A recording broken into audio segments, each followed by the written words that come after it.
The Bentley Mulliner Batur, the next exceptionally exclusive, handcrafted, and infinitely customizable Grand Tour coach built by Mulliner, will make its global debut at Monterey Car Week this weekend.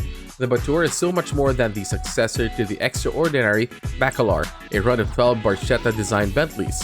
Under the stewardship of Director of Design Andreas Mint, it showcases an all-new design language for Bentley with classic features from the past reinterpreted into new, cleaner forms that rely on the use of contrast to provide definition. This new Bentley design DNA will shape the future range of Bentley battery electric vehicles, with the first to be launched in 2025.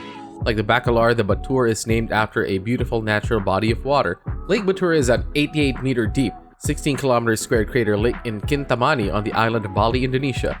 Also, as per the Bacalar, the Batur encapsulates ultimate co-creation and personalization opportunities for its clients. The color and finish of every surface and component can be specified by the customer. With practically limitless ways of creating a Batur, material options include sustainable natural fiber composites, low CO2 leather, and even 3D printed 18-karat gold. The Batur celebrates Bentley's iconic W12 engine with an iteration producing more power and torque than ever before. With Bentley on its Beyond 100 journey to become the most sustainable luxury mobility company in the world, the W12 is entering its twilight years, but not before it powers the Batur to being the ultimate Bentley Grand Tour. The power of the W12 will be matched by Bentley's most advanced chassis system ever, bringing exceptional dynamism to match stunning straight-line performance.